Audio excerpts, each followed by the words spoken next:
बिस्मिल्लाहिर्रहमानिर्रहीम। अस्सलाम वालेकुम स्टूडेंट्स। आज हम लोग अपना PSY P631 का हम क्विज़ नंबर 2 करेंगे। इवन कि जिन बच्चों का PSY 631 है उनका भी यही क्विज़ होता है, ठीक है।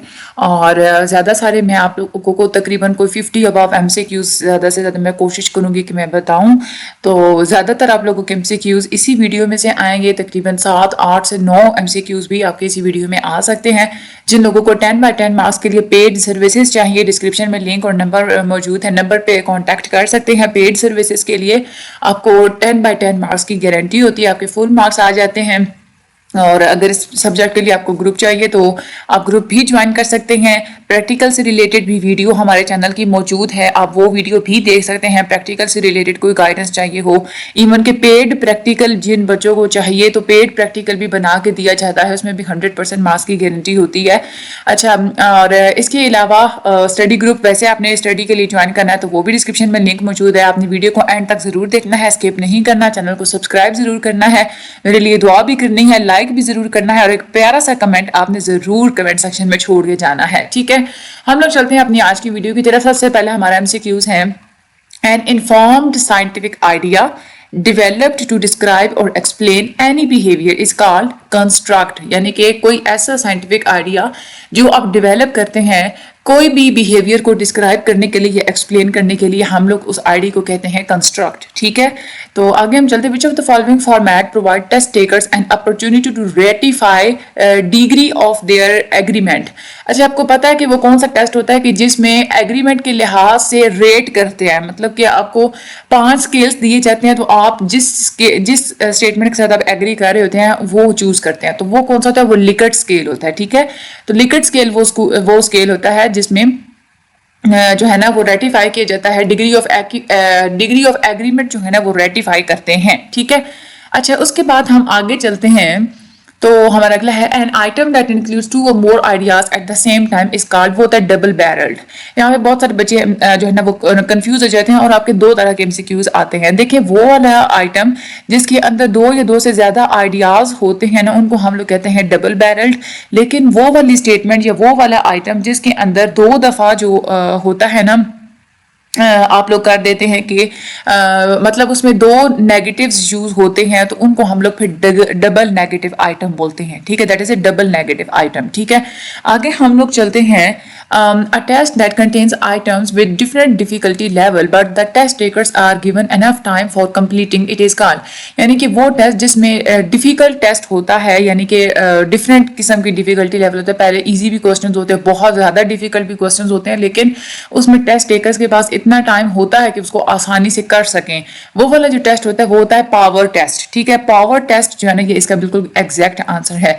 आगे है true false questions are an example of selected response format. यानी कि आपको रिस्पांस का जो फॉर्मेट दिया जाता है उसी के अंदर से आपने सिलेक्ट करने होते हैं, तो ये सिलेक्टेड रिस्पांस फॉर्मेट में आते हैं।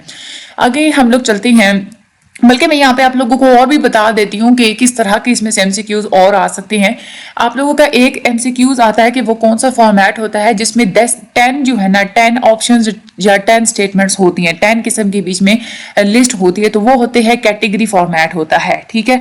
और जिसमें 5 स्टेटमेंट्स होती हैं या आपसे एग्रीमेंट के बारे में पूछा जाता है तो वो लिक्विड फॉर्मेट होता है, ठीक है। और नॉमिनेटेड रिस्पॉन्स फॉर्मेट होता ही नहीं है, ये इन्होंने जस्ट वैसे उन्होंने ऑप्शन बनाए हुए। आगे है Developing an item pool is a part of dash construction that is a part of test instruction। यहाँ पे बहुत सारे बच्चे कह देते हैं कि आइटम कंस्ट्रक्शन होता है, नहीं। आइटम लिखने के लिए जो वर्ड इस्तेमाल होता है ना हमारे साइकोलॉजिकल टेस्ट में वो होता है आइटम राइटिंग, ठीक है। अगर यहाँ पे राइटिंग लिखा हुआ होता तो फिर आप लोग कहते हैं कि आइटम जो है ना वो ऑप्शन होता है। Developing an item pool is a part of item writing. लेकिन जब आप लोग पूल का पूरा एक पूल बनाते हैं आइटम्स का, वो टेस्ट कंस्ट्रक्शन का ही पार्ट होता है कि आप लोगों ने टेस्ट जो कंस्ट्रक्ट करना होता है, ठीक है। That is a part of test construction, ठीक है। ये अपने यहाँ पे MCQs को कंफ्यूज बिल्कुल भी नहीं करना। आगे चलते which of the following test are used to assess and predict future behaviour on certain criteria. किसी एक क्राइटेरिया की बेस पे आप टेस्ट आप लेते हैं ना, तो आप उसी क्राइटेरिया की बेस पे आप बंदे के फ्यूचर के बारे में प्रिडिक्ट कर लेते हैं कि ये बंदा फ्यूचर में कैसे जो है ना वो कैसे वो जो है करेगा, बिहेव करेगा। तो वो होता है परफॉर्मेंस टेस्ट। आप उसकी परफॉर्मेंस को देख के आप प्रिडिक्ट करते हैं कि बंदे का फ्यूचर में इसकी परफॉर्मेंस क्या होगी, ठीक है, that is a performance test. आगे हम चलते हैं। Writing an essay is a type of which of the following format. जो ऐसे लिखना होता है वो होता है रिस्पॉन्स फॉर्मेट, ठीक है। ये इसमें कैटेगरी फॉर्मेट जो है वो उसमें आता है, that is not a part of it, that is a part of ये है सिलेक्टेड रिस्पॉन्स फॉर्मेट का, यानी कि इसमें कैटेगरी फॉर्मेट में 10 ऑप्शंस होते हैं, उसमें आपने सिलेक्ट करना होता है। लिक्विड फॉर्मेट में 5 ऑप्शंस होते हैं, आपने सिलेक्ट करना होता है। चेक लिस्ट होती है कि लिस्ट दी हुई होती है तो आपने इनमें से मार्किंग करनी होती है कि ये क्वालिटीज जो है ना बंदे में पाई जाती हैं या मुझ में या दूसरे बंदे में। तो ऐसे टाइप जो है ना वो रिस्पॉन्स फॉर्मेट की टाइप होती है। आगे हम लोग चलते हैं। When a diagnostic test of OCD correlated highly with Yale Brown obsessive compulsive scale, यानी कि कोई एक जो टेस्ट होता है किसी दूसरे स्केल के साथ बहुत ज्यादा कोरिलेट कर रहा होता है ना, तो वहां पे हम लोग ये इंडिकेट करते हैं यहाँ पे क्राइटेरियन रिलेटेड वैलिडिटी मौजूद है, ठीक है। तो that is a criterion related validity, ये इसकी करेक्ट जो है ना वो इसका आंसर है। आगे चलते हैं। In class test mister Salman gave true versus false question, यानी कि क्लास में टेस्ट हुआ है, मिस्टर सलमान ने ट्रू फॉल्स जो है ना वो क्वेश्चंस दिए हैं बच्चों को और साथ में सब्जेक्टिव क्वेश्चंस भी दिए हैं।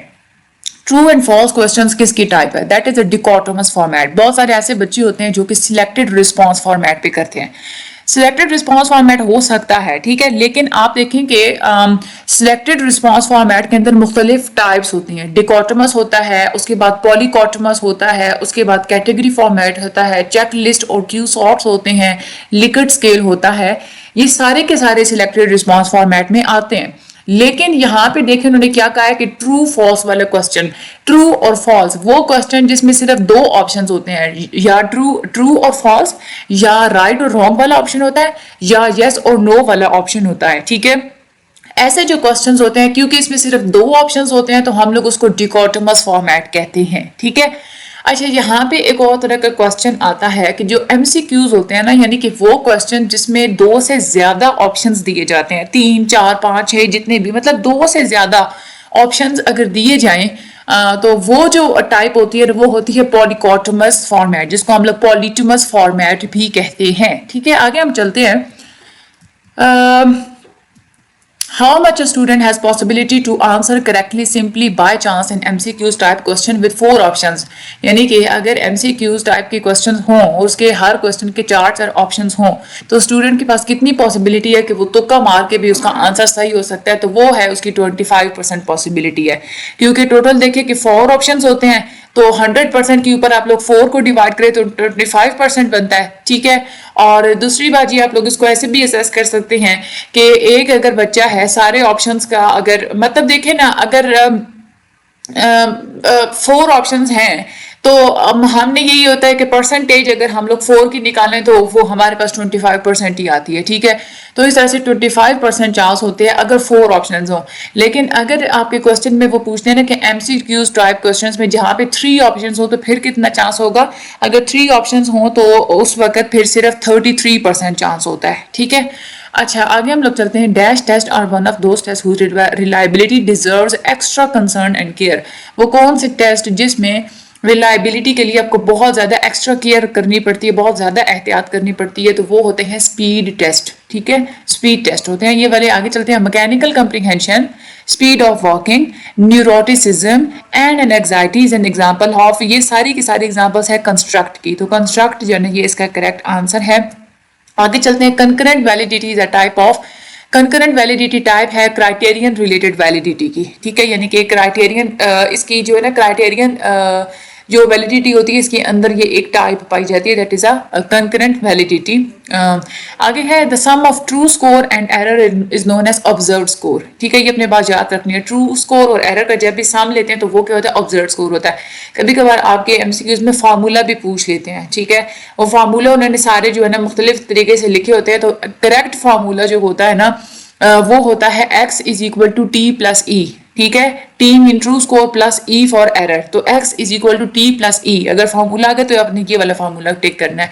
आगे चलते हैं। मल्टीपल जो चॉइस क्वेश्चंस होते हैं ये किसकी एग्जांपल होता है? That is a selected response format, ठीक है। अगर यहाँ पे आता, यहाँ पे अगर पॉलिटिमस या पॉलीकॉटमस अगर आंसर यहाँ पे लिखा हुआ होता है तो फिर हम लोग उसको चूज करते हैं, लेकिन क्योंकि वो नहीं है तो हम लोग इसकी मेन जो जिस हेडिंग के अंदर जाता है that is a selected response format. आगे चलते हैं। When same scores are obtained by the same person, यानी कि सेम स्कोर आपने हासिल किए हैं सेम पर्सन से, जब उनको दोबारा से सेम ही टेस्ट दिया गया है डिफरेंट ओकेजन्स पे, तो इसका मतलब क्या होगा कि रिलायबल है टेस्ट। क्योंकि हमने ये पढ़ा है ना कि एक जब टेस्ट आप डिफरेंट ओकेजन्स पे सेम टेस्ट अगर सेम बंदे को देते हैं और स्कोर्स बिल्कुल ठीक आ गए हैं, सेम आए हैं, तो वो क्या होता है, रिलायबिलिटी होती है। आगे हम लोग चलते हैं। To measure test retest reliability dash subjects and items are used। आपको पता है कि टेस्ट रीटेस्ट वाला जो प्रोसीजर होता है ना, उसमें आप लोग सेम सब्जेक्ट्स और सेम आइटम्स ही आप लोग यूज करते हैं, वही बनते होंगे और वही टेस्ट होगा जिसको आप लोग दोबारा से यूज करेंगे। आगे हम चलते हैं। Length of the test is an example of which of the following error factor of measurement. Test की जो लेंथ होती है ना, ये डिटरमिन करती है टेस्ट रिलेटेड फैक्टर है ये, ठीक है। Length of the test is the test related factors। आगे है split half procedure uses odd even format which is not suitable for speed test। और इवन फॉर्मेट जो है ना वो आप लोग स्पीड टेस्ट के लिए यूज नहीं कर सकते। An inform scientific idea develop to describe और explain any behaviour is called construct, ये हम पहले पढ़ चुके हैं। In which of the following type of reliability, यानी कि रिलायबिलिटी की वो कौन सी टाइप होती है। The test developer develops to alternate और parallel forms of the same test. एक ही टेस्ट की दो अल्टरनेट और पैरेलल फॉर्म्स बना ली जाती है, यानी कि होती वो आप उसमें वर्डिंग वगैरह चेंज करके डिफरेंट बनाते हैं, लेकिन उसमें सारा कॉन्सेप्ट वगैरह सब कुछ सेम होता है, तो उसको हम लोग कहते हैं अल्टरनेट फॉर्म, ठीक है। तो alternate form is it's correct answer. आगे हम लोग चलते हैं। When two examiners evaluate and mark a test of a group of test takers, यानी कि दो एग्जामिनर्स है ना वो इवेल्युएट करते हैं और वो टेस्ट टेकर्स के ग्रुप को वो मार्क कर रहे हैं, ठीक है। तो ये किस किस्म की रिलायबिलिटी यहाँ पे होगी, ये होगी इंटर रेटर और इंटर स्कोरर रिलायबिलिटी, ठीक है। दो एग्जामिनर जहाँ पे इन्वॉल्व होंगे और वो मार्किंग कर रहे हैं, that is inter rater and inter scorer reliability. Followings are the categories included in educational testing services taxonomy. Educational testing services taxonomy के अंदर अंडरस्टैंडिंग भी होती है, थिंकिंग भी होती है और रिमेंबरिंग भी होती है, लेकिन एप्लीकेशन जो है ना ये नहीं होती। यहाँ पे उन्होंने यही पूछा था कि एक्सेप्ट कौन सी नहीं है, दैट इज एप्लीकेशन जो है ना वो नहीं होती, ठीक है। आगे हम लोग चलते हैं। In an MCQs question the response options include one right answer and the others are distraction, यानी कि एमसीक्यूज के जो क्वेश्चंस होते हैं उसमें एक जो राइट आंसर होता है, उसके अलावा जो दूसरे ऑप्शंस होते हैं उनको हम लोग क्या कहते हैं, डिस्ट्रैक्टर्स कहते हैं, ठीक है। उसके बाद हम लोग आगे चलते हैं। तो mister Ali a computer teacher हैं, asked his students to type as many words as possible in MS Word in 30 second, यानी कि मिस्टर अली ने ये कहा है कि एमएस वर्ड के अंदर स्टूडेंट्स ने 30 सेकंड्स के अंदर जितने ज़्यादा वर्ड वो टाइप कर सकते हैं टाइप करें। तो ये कौन सा होता है, स्पीड टेस्ट। उन्होंने स्पीड चेक करनी है कि 30 सेकंड्स के अंदर इंसान कितने एक जो है ना वो टाइप कर लेगा। तो जहाँ पे भी टाइम की लिमिट होती है वहाँ पे वो हमेशा जो है ना वो स्पीड टेस्ट होता है। Dash validity shows us the extent to which a test measures the same constructor trait as do other measures that have been designed and developed to measure the same construct trait or attribute। ये होता है convergent। जहाँ पे भी same construct और trait को जो है वो मेजर हो रहा होता है तो उसको हम लोग कन्वर्जेंट वैलिडिटी कहते हैं। आगे हम लोग चलते हैं। Which of the following test refers to see a specific content area has been learned or mastery is acquired, यानी कि वो कौन सा टेस्ट है जिसके थ्रू आप लोग देखते हैं कि किसी बंदे ने कोई स्पेसिफिक चीज़ सीखी है या नहीं सीखी, या कितनी मास्टरी उसने एक्वायर हासिल कितनी वो मास्टरी उसने हासिल कर लिया, तो इसको हम लोग कहते हैं अचीवमेंट टेस्ट, ठीक है। That is a achievement test. उसके बाद है an index of the amount of error in a test is called, error की जो अमाउंट होती है उसके इंडेक्स को हम लोग क्या कहते हैं, standard error of measurement, SEM।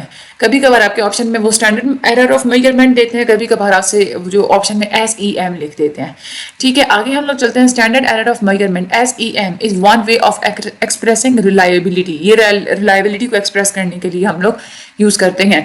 इंटरस्कोरर reliability is a significant matter in case of which of the following test. Interscorer की जो रिलायबिलिटी होती है वो मैटर करती है ओरल टेस्टिंग में, ठीक है। तो ओरल जो है ना ये इसका करेक्ट आंसर है। Split half procedure use even odd even format which is not suitable for speed test, ये हम लोग पहले कर चुके हैं। When two different independent observers give reliable estimates of the same test, यानी कि दो डिफरेंट ऑब्जर्वर हैं और वो बिल्कुल रिलायबल एस्टिमेट दे रहे हैं टेस्ट का, तो ये कौन सी रिलायबिलिटी होगी? That is a inter observer reliability. ठीक है, ये इसका करेक्ट आंसर है, क्योंकि यहाँ पे दो डिफरेंट ऑब्जर्वर्स की बात हो रही है, तो ये इंटर ऑब्जर्वर रिलायबिलिटी है। आगे हम लोग चलते हैं। In which of the following type of items are multiple response options rather than alternate response options? यानी कि वो कौन सी टाइप होती है जिसमें alternate response options के बजाय, यानी कि दो response options के बजाय multiple यानी कि दो से ज्यादा options यूज होते हैं, वो होता है polytomous format। ठीक है, आगे following are the major categories of instructional objectives in this taxonomy except standard। ठीक है, इसमें जो होता है ना, नॉलेज भी आता है, एनालिसिस भी आता है, एप्लीकेशन भी आता है, लेकिन स्टैंडर्ड जो है ना ये इसमें नहीं इंक्लूड होता।